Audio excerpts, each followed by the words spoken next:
Good evening, I'm Peter Leyden, President of the Institute of Classical Architecture and Art. Tonight we are so fortunate to hear from one of the great garden designers of today, Arne Maynard. He will speak about formality and informality and its delicate balance within the landscape. Arne, you are a dear friend of the ICAA, and thank you for traveling from Wales to be here with us tonight for this unique lecture. We're so grateful, and we hope to continue our relationship for so many years to come. I want to thank our sponsors for bringing this evening together, Hollander Design Landscape Architects, Howard and Nancy Marks, Karen Pascoe, and I want to thank the Kane Brothers Water Features because tonight's lecture will be filmed for video and will be featured prominently when we relaunch our new website in the next few weeks, which is very exciting. Thank you. It's an exciting period for classicism, and Bob Stern, who you all know, recently said, we have been enjoying a resurgence of interest in the classical approach. And I wanted to thank all of you in this room and the distinguished people that are here, our architects, builders, landscape architects, craftsmen, friends, and supporters, because with your support, we're educating thousands and thousands across America through our 15 chapters and educating them in the classical tradition and really preparing the next generation in building cities and beautifying our world. So for that, we're really making a difference, so thank you. And I'd like to thank our partners, Architectural Digest, and our good friend Amy Astley. Amy, can you just stand? We're just so grateful that you're here. She's right here in the second row. Editor-in-Chief, she's been so supportive of this institute, and we're grateful for her leadership of a great effort with the magazine, but mostly she's caring for our charity and has given so much time for the younger generation. I asked Mitch Owens, the decorative arts editor, again, who's been so supportive of our institute for so many years, to please come up and introduce Arne. Mitch, please come up. Thank you.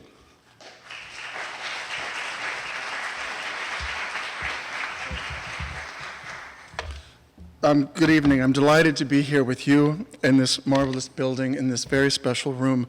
And I'm just as pleased that Architectural Digest and the Institute of Classical Architecture and Art are able to bring you this lecture with garden designer Arne Maynard, a man I greatly admire and one of whose earliest influences is one that we both share, the late Molly Salisbury's romantic, inventive gardens at Cranbourne Manor.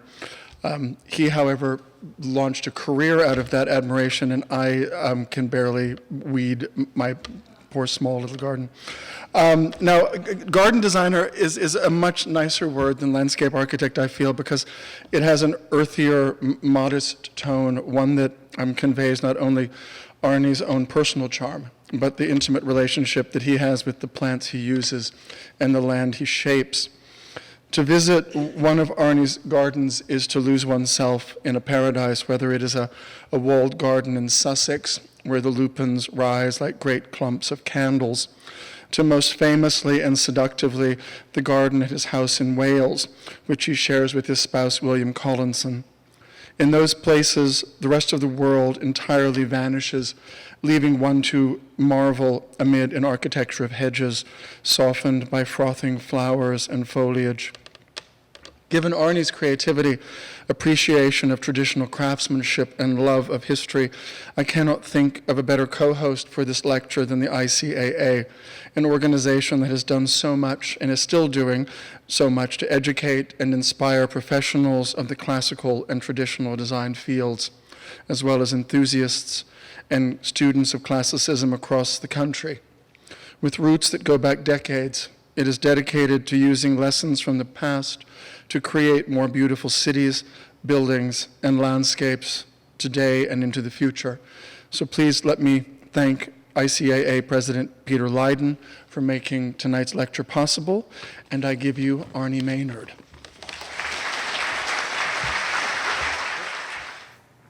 Thank you very much, Peter, and thank you very much, Mitch, for such a lovely introduction. I'm quite often asked by new clients and by friends and people that I meet to describe my work. And I struggle when I have to describe it. And it became quite obvious to me that when I'm describing what I do as a designer, my style of design, that I'm always talking about one thing and I'm contradicting myself immediately. So I talk about, well, my gardens are formal. Actually, they're not formal. My gardens have structure, but they don't have structure. My gardens are very crisp. Actually, they're not very crisp. And so it's become very obvious to me that something that I do just out of the love of how I put things together, when I'm designing, it's not that I look at something and say, well, I need to have this here because of such and such. I do it because the feel is right, and it comes from a feeling rather than driven by design. So all my design work is generated from how I interpret the landscape, the architecture, and how I try to create the right balance of formality and informality. And I always say that formality and informality, or a garden, it has to be like a set of scales. And they have to balance. There's a little bit of flexibility allowed within that balance, but if it becomes too formal, it tips too far that way, and it makes the garden unapproachable. And if it becomes too relaxed, and there's not enough formality to help with the informality, then the garden goes too far the other way. So it's a very fine balancing act. So I want to today show you a series of images and talk about various gardens, but equally when I'm designing gardens, and it very rarely happens, but as a designer sometimes a garden is not appropriate. And that's really important to remember, and it's that restraint that is so important. Quite often with a beautiful building sitting in a beautiful landscape, you ruin the beauty of that combination by putting a garden in. So we have to weigh up exactly very carefully whether or not we want to actually put a formal or informal garden in front of a building or around a building. This is a wonderful house in Staffordshire, and it's called Tixall. It's all that remains from a very large grand house that was demolished in 1926. And this was the gatehouse to that house. But I've just put this up as an example because the architecture is so beautiful and it's so formal that it's balanced perfectly by just sitting in this parkland. And that's sort of what I try to do with my gardens. It's giving them balance. And formality or informality can help us to feel comfortable within our gardens. Now, our gardens and the gardens I create them to be gardened. I create gardens for clients that love gardening. And so everything I put into the garden is about gardening. And so most of what I do is about soft landscaping. I try not to use too much hard landscaping. Of course, you need hard landscaping to hold a garden together, but it's about using plants as my ingredients. So I'm going to start, it's a house in East Hampton, a beach house. And one of the things that, again, it's this balance, this formality, informality, that I wanted to show you first of all was the setting. And the setting is paramount. The setting is the thing that drives any design. We have to gain all of our inspiration from that setting. And secondly, the next important thing is the architecture. And then through the setting and the architecture, probably the most important thing is the client and their taste and how they want the garden to be perceived and how they want to feel in that garden. So here at the beach in the Hamptons, this is our palette, and this is where the house sits. Now, the balance between the formality and informality of the garden you design in a setting like this is a very delicate one. And so with this property, one of the first things that I really noticed when I saw the site, which at the time there was no house there, it was just an open site, it struck me that it was really horizontal. You know, everything, the big views of the ocean, all of the grasses and all of the native plants, it was a very horizontal site. And the first thing that struck me was that it was really important within the garden, whatever we do in the garden, to keep that horizontality, to not subdivide the garden up too much because of where it is and because of that connection to the ocean, and the connection is through the horizontal layer. So the garden on the ocean side is a garden where we're only using the ingredients that grow in the natural sand dunes. Immediately we're connecting it to the environment. Now one could say, well, this is very informal, but actually when you start to look at it, you see in the distance the natural growth of all the bayberries and the pines, and there's some oaks in there and the grasses. And we've remodeled and taken away the grass, which was too formal, too sterile. We put sand dunes back. But we've brought the same plants, exactly the same plants into the garden, but we formalized them. So it's the same plants, but we started clipping them and we put them in rows. I'll come back to this later. I'm going to give you a quick overview of the garden, but you can see how just repeating the language of plants, we've started to play with, it's the same material, but we've just formalized that same plant. And by doing that, closer to the house, it sits more comfortably with the architecture of the building. It's not quite so wild. And here, the view out, keeping it very plain, keeping that horizontality, but adding formality, but in a very informal and dressed down way. So here you see the bayberry, the tree, allowing it to feel windswept, connected to the environment. But it's very much a sentinel in the corner of the pool. So it has a place, it is doing something, it's anchoring the garden, it's giving some vertical within a very horizontal plane, and it relates to the environment beyond. Whereas on the other side of the property, it's a different environment. Still keeping the horizontality, but because the house stretches in the entire width of the property, you don't actually register or see the ocean when you enter the property, which actually is quite an important part of this design, because if you brought the informality of the ocean through, then it almost feels too fake. The house divides it, there's a physical built structure that enables us to change the planting palette and enables us to change what we can grow because of the protection of the house. But here, a very simple formal structure. The garden is divided into sections. We have a midrib that goes through connecting the main house to the guest house. But one thing to notice here, the architecture of the house, this was designed by Oscar Shamamian. The architecture is very, very simple. It's built to look like a traditional salt box farmhouse.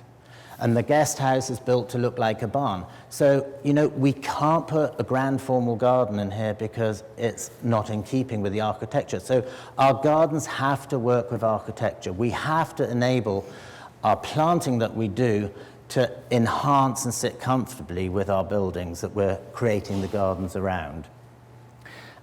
I won't go through all of the details yet. I'm going to come back to the details later, but you can see there's a balance between formality and informality. So on the left, you have great big shared beech trees, and on the right, you have apples, crab apples.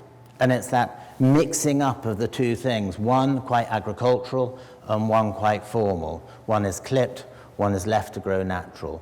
And that immediately allows the scales to become equal.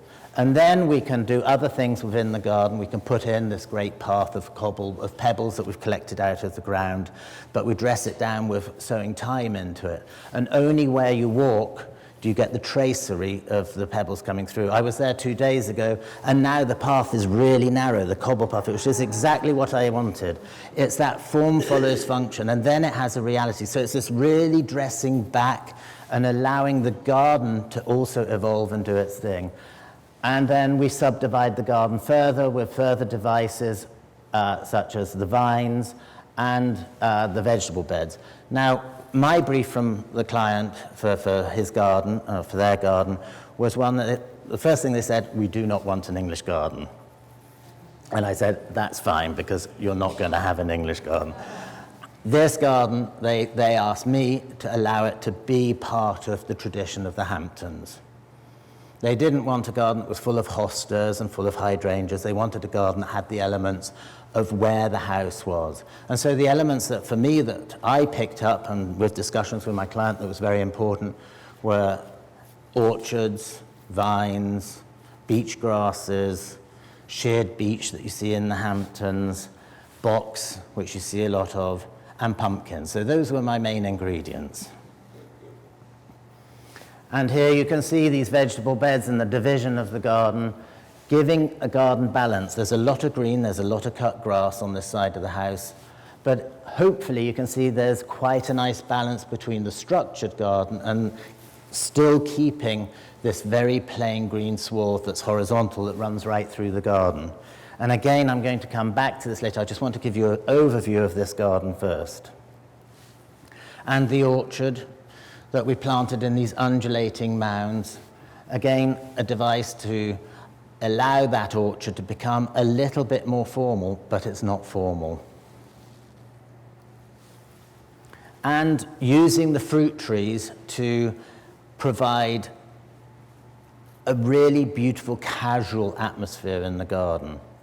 So you have the wonderful crab apples on the trees in the autumn, but you have the blossom, you have the bare branches, but allowing these crab apples to be able to sit close to the guest house, which is built to look like a barn, and the association with the informal planting of the apple trees works better with the barn structure than it would if I put the sheared beech next to the barn structure.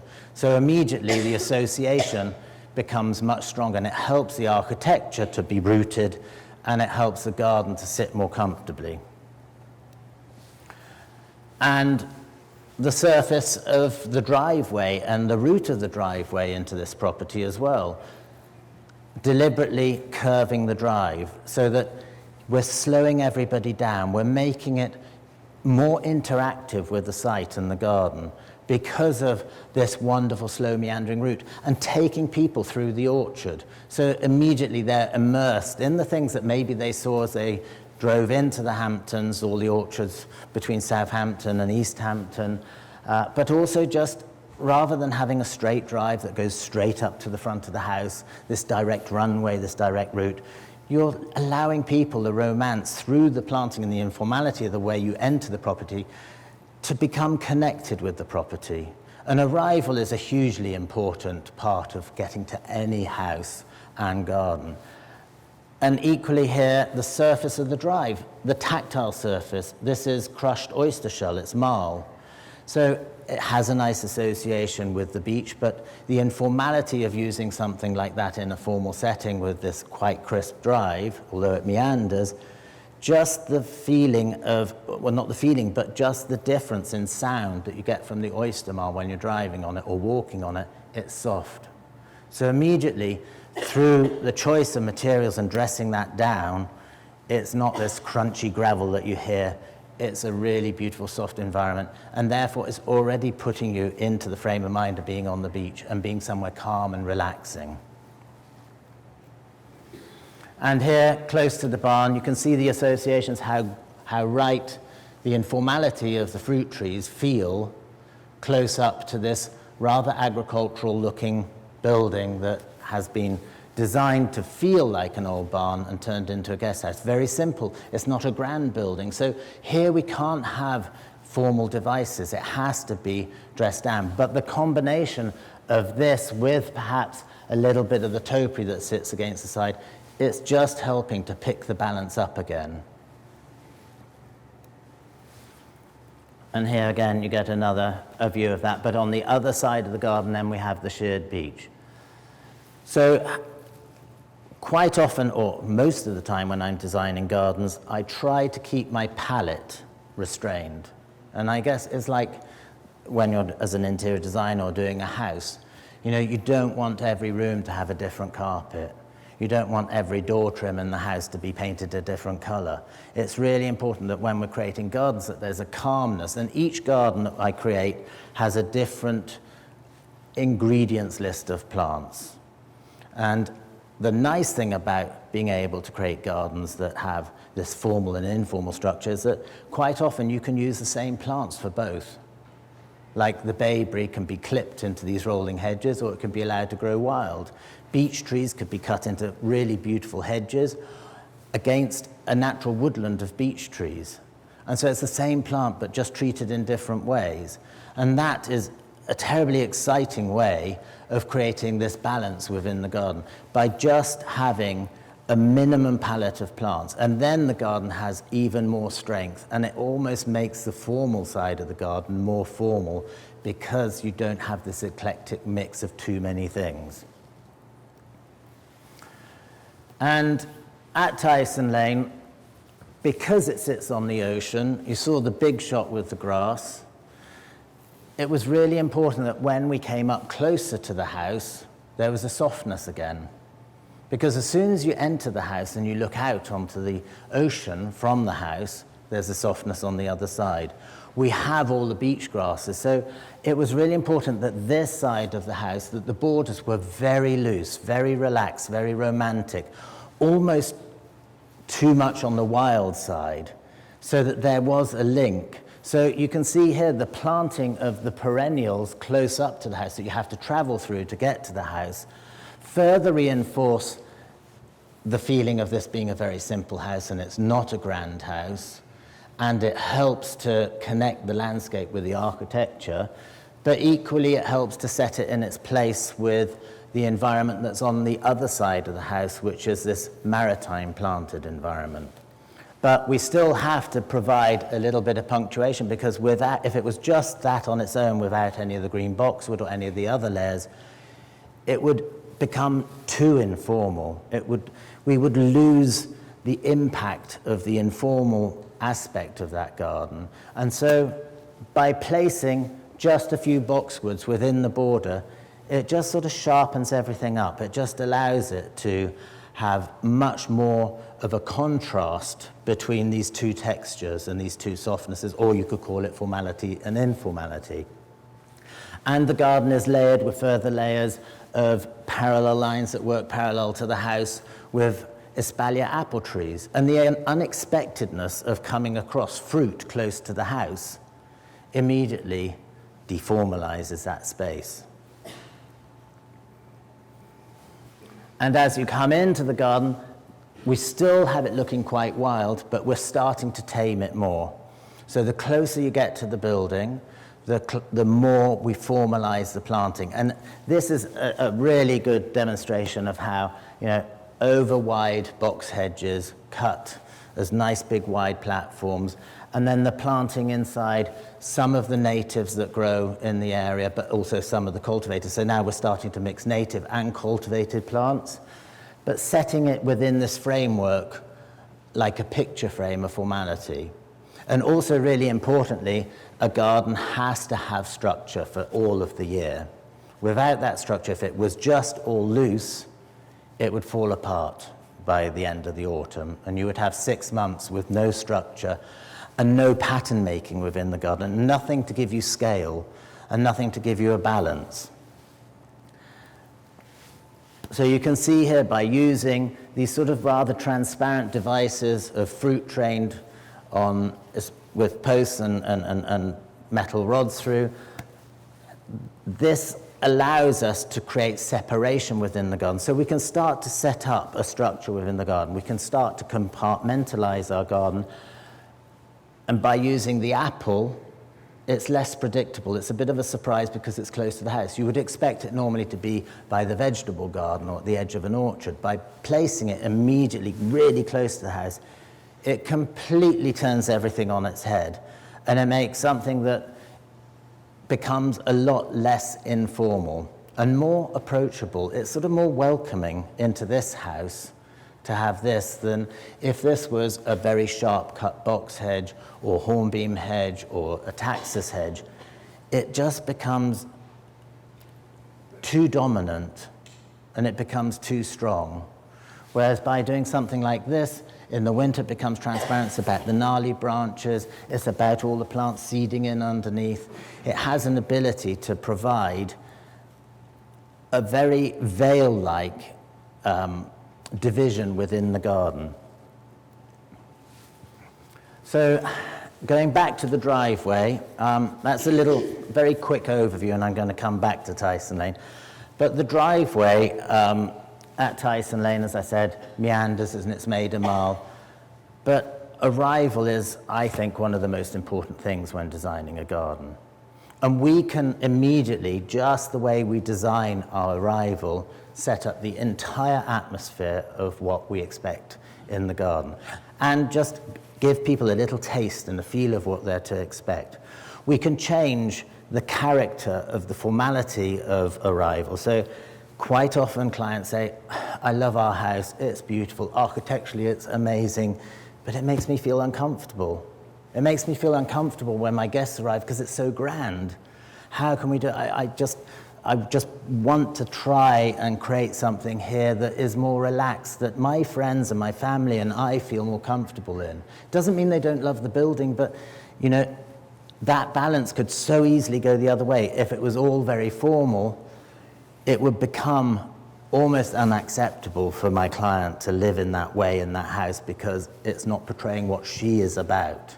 So that's just a simple example. So, you know, we can alter those things to how we enter a property. We can already set up the atmosphere of the person that's living there and the garden. So here in this Oxfordshire garden is the driveway to a wonderful moated Norman manor house called Appleton Manor, and it goes for quite a length through a woodland. The woodland's not that special, it's sort of a raggedy-taggedy woodland. But we wanted to make a little bit more of it because as soon as you turn that corner, there's an amazing house. And it sort of felt like the drive and the house, there was a disconnect between the two. And quite often trying to dress down, but here we're just trying to dress up a little bit. So here, just a very simple device of planting box in the edges of the drive. There's nothing clever about it, there's nothing new. But what we've done here is some of the box get clipped with shears, and the others we cut with secateurs. So just the way we cut them allows the two things that are exactly the same plant to perform in different ways. And so by having the mixture of loose against sharply clipped is just enough to give it the formality, but then it's not formal. And then by sitting in the grass, or the long grass with the cow parsley and black tulips in the spring and Anthriscus ravenwing, which is a lovely Queen Anne's lace with the dark leaf, which comes later. In the spring, it's flooded with snowdrops. So we layer up the arrival. We make the experience of arrival a really special experience. And then as you come to the house, you start to feel that the two are connected, whereas before it wasn't. And this house is a house in Wiltshire. This is the house where my client feels or felt very uncomfortable with the grandeur of it. It's the most beautiful house, but as with many houses in England and probably here, the fashion in Victorian times was to have a really long drive. So if you could fit a 3-mile drive in, you'd made it in the world. And the origins of the architecture of the house was about this beautiful facade. It wasn't about how long your drive was. It was about showing this beautiful architecture. And it's the most beautiful Georgian house, but now the drive goes to the side, which doesn't even have windows in it. So, you know, sometimes now we're trying to deal with the problem where we have really formal houses, but we enter the property sideways on. And then we have the problem, what do we do with cars? Where do we put the cars in front of this beautiful facade?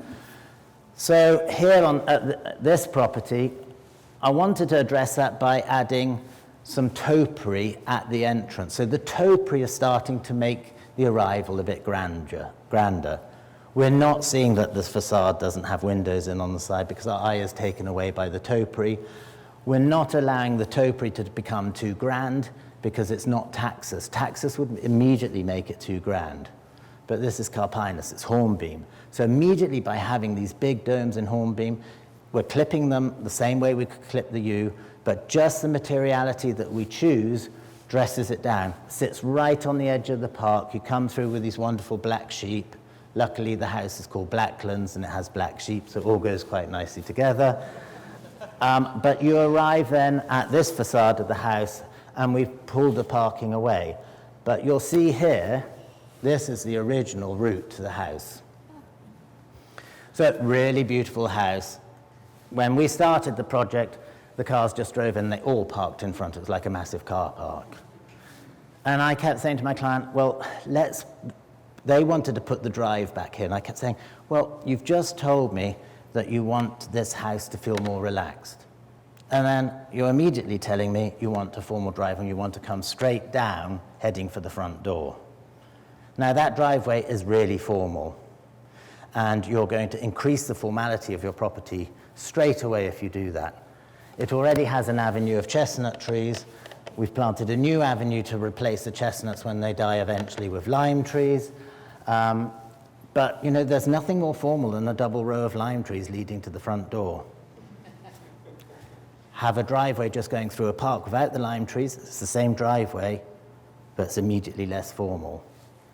Cut the original driveway out of the grass and just have the difference between short grass and long grass. Hey, presto. You know, you've got something that feels right. This has soul now, I think. You know, it's reflecting its heritage and its past. It's showing where the drive was. My client, her husband, is so obsessed about having the drive that she, for his birthday, put a gate in at the end, and he now drives across the grass. But it's a really lovely way of entering the property. So for him, he can still do his formal. And if they have big dinners, they open the gate and people drive across the grass when it's dry. It's magical. But you can see how we're then addressing the formality. So you're coming through. Now we're symmetrical. Before we were asymmetrical. Now we've placed the topiary symmetrical. But again, the topiary is hornbeam. It's not taxus, because taxus is too smart. So again, it's this balance. It's trying to keep it country, trying to keep it slightly naive. This is not a grand house in London on the Strand. This is a country house in Wiltshire, in Watermeadows. And it's really important to remember where you are and then how you use your planting palette to associate that with its location. And as you come into the property and get closer, you can see the wonderful portico. You can look right through this house. It's an incredible house. I love houses where you can see through the front door and straight out the door to the back. You can do it at the top, through the staircase, through the landing windows. It's really magical. But we wanted to create symmetry in this courtyard garden, and at the center we put a great big cube of copper beech, because they also in the house have modern paintings and contemporary furniture mixed in with beautiful antiques. And so, you know, we don't slavishly try to reproduce something that feels English and formal. We're just trying to tip the balance the whole time. And I think with what I do with my work is I'm always trying to put the unexpected in, the surprises, the little light touches that just produce magic in a garden. And we've completely framed this courtyard with pollard lime trees. So we have structure here, but the structure is with the pollarded trees, and they're regularly placed. They go around three sides, leaving the facade as the facade. But the pollarded trees and the way we cut them back, every 3 years they get cut back to a knuckle. This is a real typical formality, informality. So we're using a device, we're planting them as regular, almost like sentinels that frame the courtyard, leaving it transparent, but having this soft growth of lime on top. So we have the formality of the trunk, but the informality of the growth on top. And then to further reduce the formality, they come out of grass, but we allow that grass to be like the park. It's wild, it's meadowy, it has oxeye daisies in it, it starts with snowdrops and tulips and narcissi, and then it goes into this hole with camassias, and then it becomes quite wild. And for this house, because of the client and because how the client wants to feel in that house, this exuberance of the wildness is right. And that balance is right. So it's not just a balance of how the garden feels and looks, which is really important, but it's also the balance we create to make people feel comfortable within our gardens. And a similar thing, but a much smaller house, a farmhouse in Somerset. The arrival here, it's about being in the country. It's about fruit. It's about production.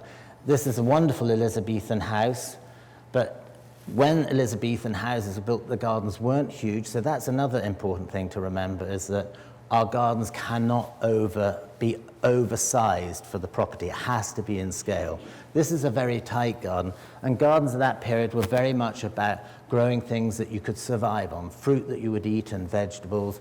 And here the entrance is through this cobbled walkway with a meadow on either side, and then we planted 4 really ancient espalier pear trees that allow you to enter. So you're screening the garden, you're going in through a formal device, and then you have the wall, and then you go into the courtyard garden. And then in the courtyard garden, because you get closer to the house, we can become more formal by having at the center a clipped bay tree. So you see, we're coming in gradually from the outside, and we're bringing the formality and making it more formal as you go into the garden and less formal as we come out. And this is another arrival courtyard. This is in Oxfordshire again. It's a mill house. The mill house was changed in 1970, and it was no longer a mill. And it was rather beautifully done, but it has Georgian sash windows now. So it's sort of lost its identity to being a mill house. It's not a rustic building anymore. It's been made grander. And so here, the balance of the grandeur by having the Taxus yews as our architectural plants in the garden is better because we're trying to associate the Taxus with the new fenestration of the house. Because the house has become grander, we feel we want to, if we dress it down, it'll make the house look ridiculous with these grand windows, or the sash windows. Whereas by putting the yew in, we're bridging the gap, and we're pulling it all up to about the same level. But then we have lavenders and things that are allowed to seed out into the chippings, and they become meadow-like. So they're compensating and helping to balance the formality of the very strict and clipped yews and the box hedging that creates a parterre around the garden, which here you can see a little bit further. And on the house, to try and keep it very informal again, planting roses. So, you know, we layer our gardens up with these structures, with these devices, and then we immediately soften. So we have something quite formal and immediately soften around it. We have a facade that we cover in roses. We have meadows that we bejewel with flowers. And that, you know, and also it becomes very seasonal. It's really lovely to have the seasonality, and it's really important to have seasonality within a garden. And so I'm still talking about arrival and arriving into properties and how we create the atmosphere and the look that we want. Here, this house in Dorset, the cars used to park in the front. It's a very steep sloping site, not a lot of land to create a pretty garden in front of the house. So we moved the cars to the back. There's a place they can park behind this 1920s pavilion. And we just created very informal steps that lead you down very gently to the lawn. They're just made out of dry stone walling with turf on top. And we've further enhanced the architecture of the house by putting copper beech topiary that sits in front of the facade. These sit directly in front of the windows, so as you look out of the windows a distance away, your view is onto the architecture of the plants. And then to help the imbalance of the house, you can see on the left-hand side it had an addition built on. We put these large taxus plants that, as they grow and become bigger, will help to tip the weight of the house. It feels like the house is dropping off. So by placing these formal structures with yew on the side, on the left-hand side, it helps to balance the architecture. But most importantly here is that the house sits in a garden. It sits in this wonderful softness of flower in the summer. It's full of perennials. In front of the house we have borders. In the terraces we let the plants seed out. So we have quite a rigid structure, but then everything within that structure becomes incredibly loose and like a flowery mead. And you can see here in this photo how it is really important to have the structure for the winter. Here the beech trees in the winter get these lovely coppery coloured leaves. The flowers have gone, but it just provides us with enough formality and structure with the garden, within the garden, so that it can come through those 6 months of the year where you don't have all of the flower. And then you go back to the summer, and it all becomes very soft again, very romantic. So by putting these things in place, these structures in place, we can embellish it with this lovely soft planting. And I think that's very much what I love to do in my gardens. I love this mixture of the very formal and informal planting, allowing it to spill out, allowing it to be very loose. And this is a London property. My brief from the client here was that she wanted it to feel like a meadow, and I kept saying, well, we need to add something else. We can't just have a meadowy garden. So here we framed the garden on the outside with taxus hedges. It's a very contemporary house. And we pruned them into cloud shapes so it's not too rigid, not too formal with straight lines.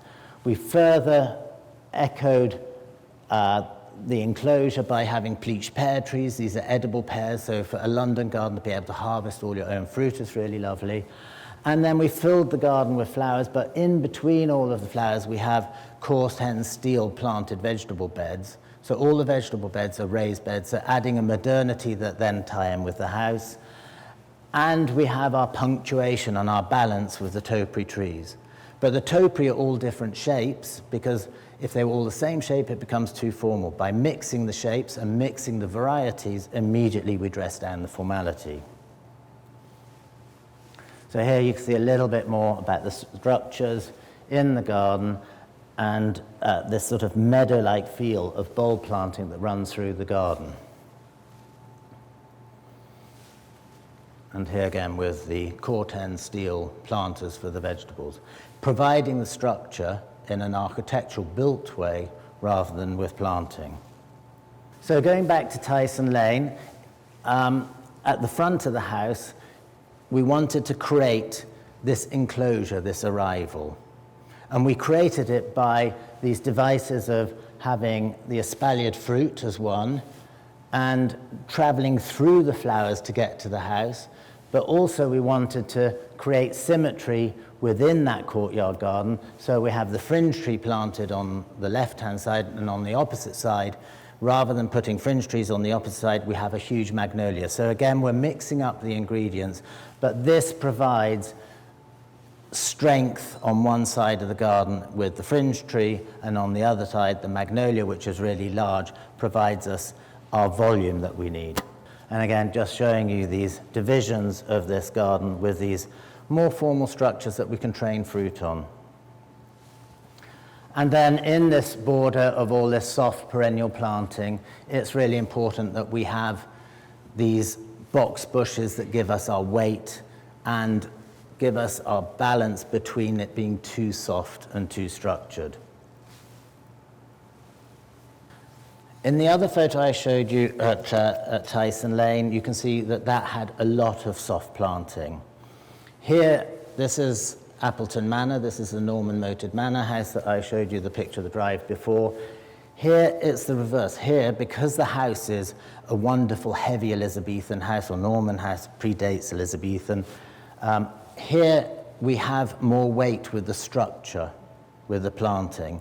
And so we have a formal structure. This is a knot garden that I've deconstructed. So it was quite a rigid pattern, and then we started on the design taking parts of the hedging out. And instead of it being straight lines of view, we allowed the box to roll and becomes cloud-like. So the knot garden is a broken down version of what might have been there. And then we just have a little bit of soft planting. And so the balance here is very different to Tyson Lane. The balance is a little bit of soft with a lot of structure. And that helps us to link it to the architecture of the house. So this is a soft planting in amongst the structure planting, keeping the palette very simple to lavenders and oxeye daisies. But hopefully you can see here just in this one photo how the balance of those two elements works really well. And it's only because we're allowing the two things to weigh each other up. And in the same garden, you can see the broken knots with the chippings between where we allow plants to seed in. And then finally, we have these layers of bleached crab apples that further give us our enclosure. So it's a formal device of planting, but it's not like if I was to use bleached lime trees or hornbeams here, the association makes it grander. But by using the crab apples, I'm lessening the grandeur.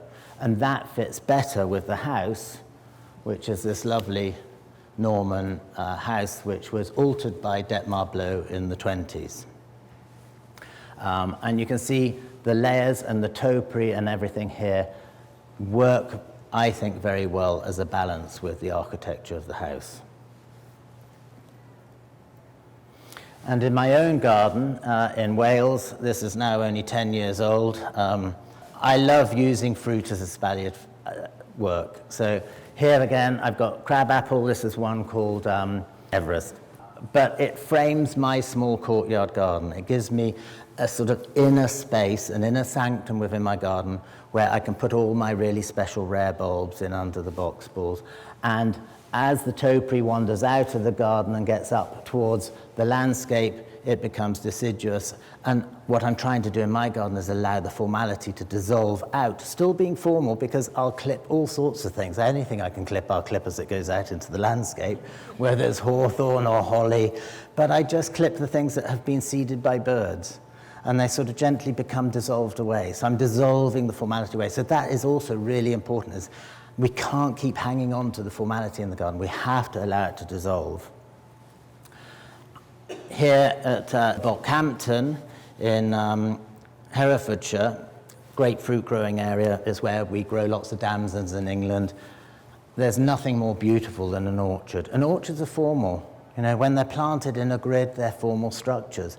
But we're always associating them with romance and informality. Just having white blossom immediately is more formal. If this was apple, cherry, plum, pear, by mixing the fruit, the orchard is more informal. By having just one variety, if it was all apple or all damson, it's more formal, just by the fact that we're selecting. And fruit plays a really big part in my design work. I particularly love the work of Robert Smythson. When he did all the wonderful Elizabethan houses, his orchards were incredibly intricate, pattern making, enormous, and all of the pattern making was brought about by fruit. Here at Cranborne Manor, Molly Salisbury I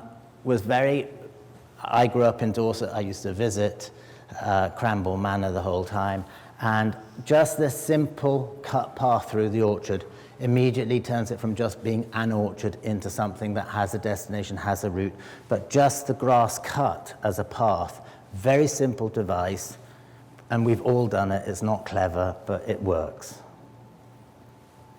But here at Brian's Ground, this is a friend's garden.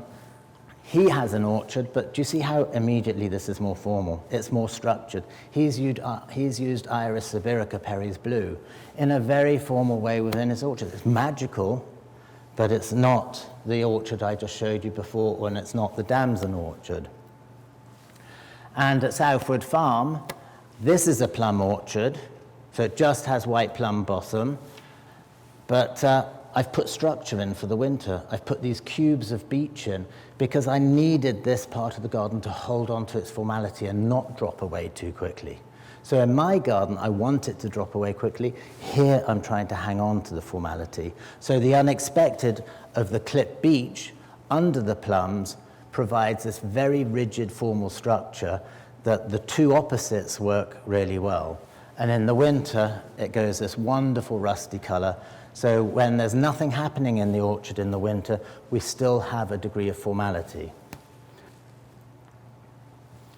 And this is one of my favorite drives in the Hamptons, these incredible apple trees that have been clipped, sheared into these shapes. And I love the unexpectedness of seeing something like this turned into a topiary tree.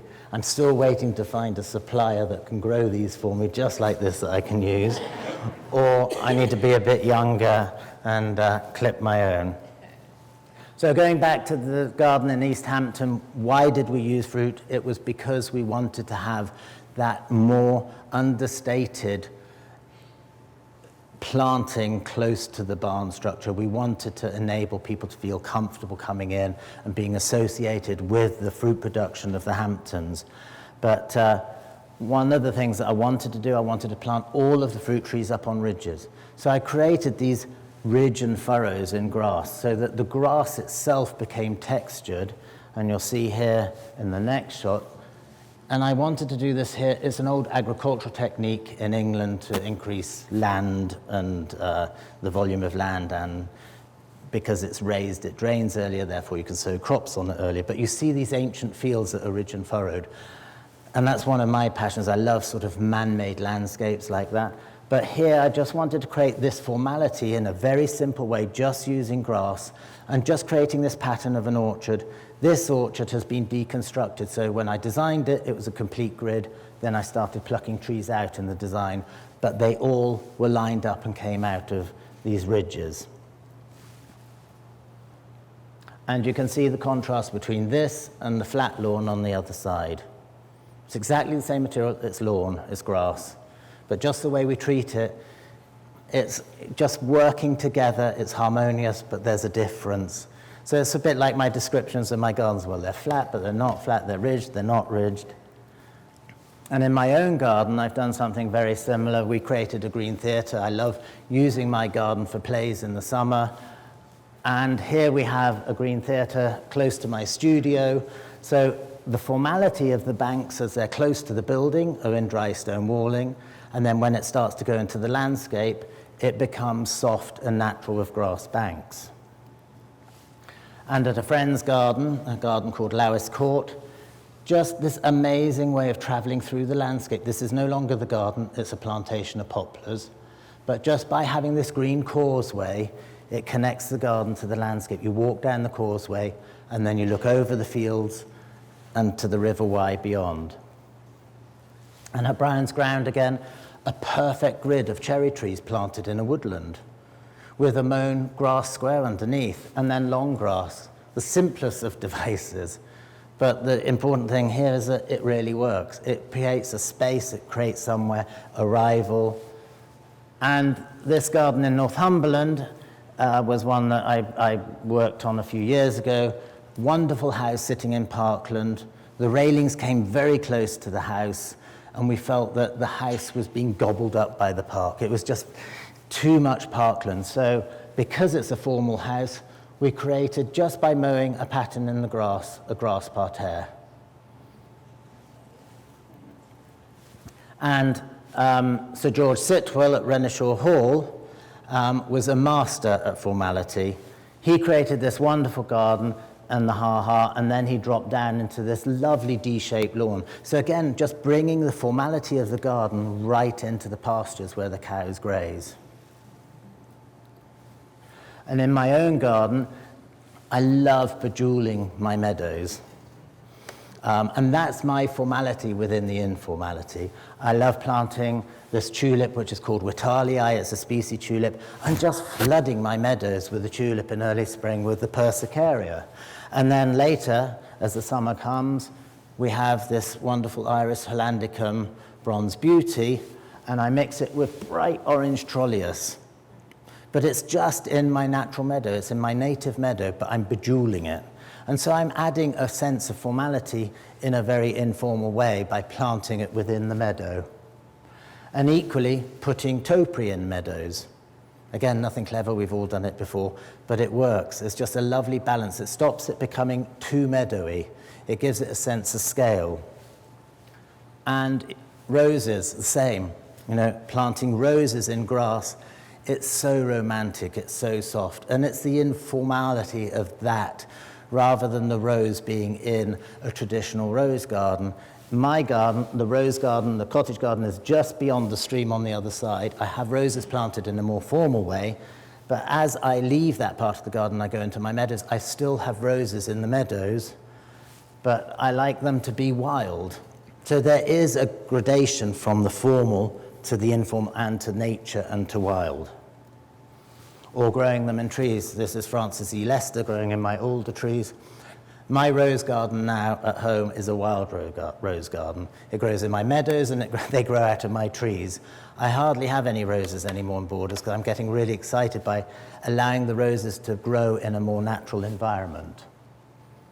This is Paul Himalayan musk tumbling out of trees.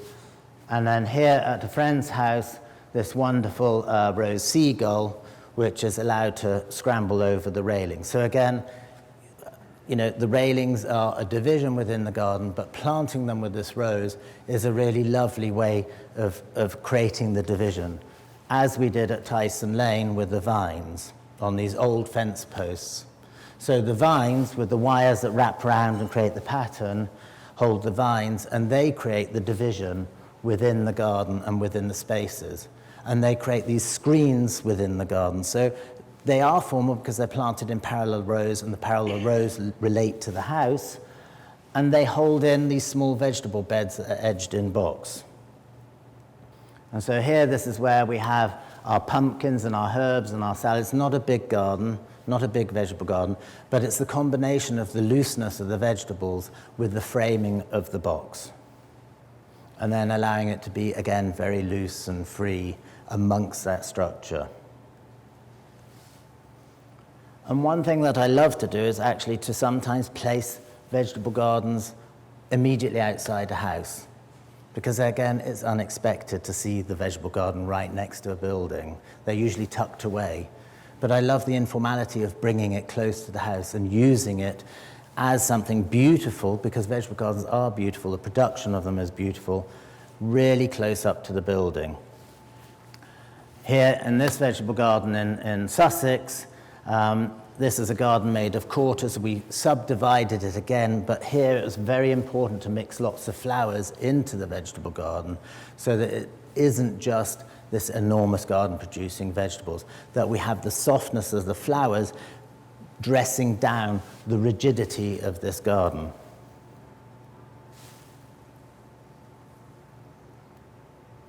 And in Italy, there's a wonderful monastery called Mondo X. I put this in because formality, I always think that formality, well, it's like form. Form follows function. And a lot of formality I use in that way. At Mondo X, there are these wonderful vegetable beds that get cut every year fresh out of the soil. And it's as you would see in a Bruegel painting.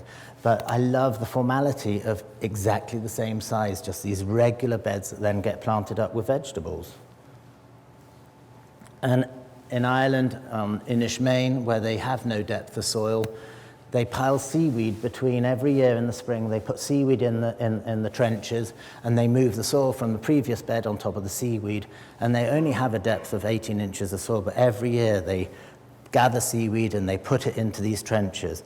But this has a degree of formality. And in my own garden, my vegetable garden is a very contained small garden, but you can see there's layer after layer of formality in here. I have the fencing that holds it in. I further increase the formality in arrival by having pear arches over my entrances, and I add just one on the boundary where it goes into the pasture, a topiary tree in beech. Whereas this garden is quite grand in comparison. This is a new kitchen garden that we built. There was nothing here. We built all of the walls and the greenhouses and gave, this is the Blacklands house, which has the very beautiful facade.